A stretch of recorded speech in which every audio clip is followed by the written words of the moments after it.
always comes down to the wire. Yeah, I think Elko always like harps on the fact that like in the SEC, like every game is a big game, and so we go into the week not thinking like, oh, this is an easy game or oh, we should blow this team out. Like we know every game is going to be a dogfight. So Elko does a really good job of giving that mentality to us.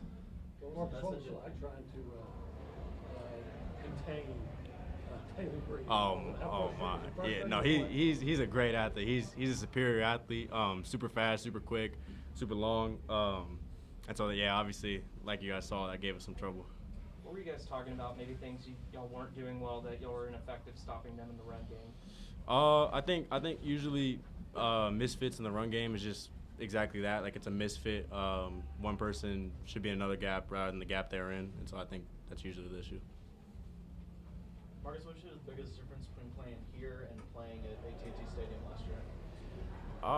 I think obviously they were against us here. They were more against us. We were at their home. I think playing at AT&T Stadium was such a blessing. Being able to play at the Cowboys Stadium was such a cool experience for me, and I know a lot of other guys. But yeah, obviously playing here, like everyone's against us. Everyone wants them to win. So. And also, did the weather affect you personally at all, or did you have anyone else say something to you about it? No, I mean we knew since yesterday, since this morning, like the weather was going to be off with the delay, and so our mentality was put the ball down and we're going to play. When were you able to breathe easy and say, okay, we got this? Never, really. Not at all. How big was the stop that y'all got early in that second half that allowed you guys to make it a 2-score game? Yeah, I mean that was a huge stop. There was a lot of great plays made by great players on the defense, and that was a good stop for us. We needed that. It was the last 3 minutes of the first half, a little bit of a wake-up call. What kind of was going on there, and what changed when y'all came out in the second half? Yeah, I would say it was a wake-up call. I think maybe we relaxed a little bit, started giving up some stuff, and then second half, halftime adjustments, tightened it up. Second half came in, got the stops. Can you talk about the offense's performance today and just how they were able to pick you up on several occasions?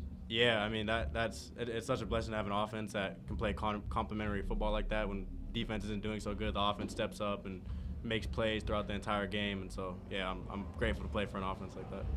What is it about Marcel Reed that allows him to kind of lock in and be the leader they need to be in moments and in situations like this? Yeah, I think he's just a good person, and so we respect him as a leader.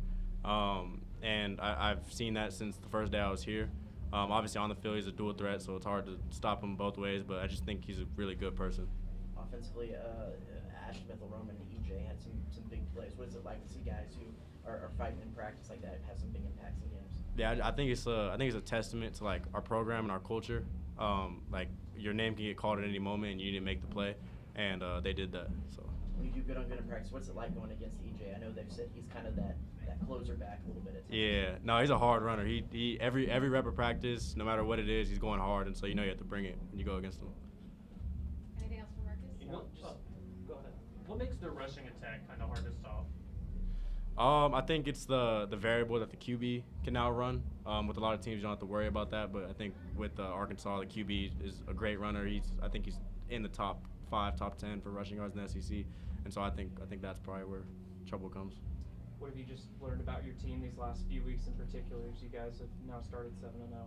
I think we don't stop fighting. I think throughout all 4 quarters, like we're fighting, we're playing as hard as we can, and we don't stop.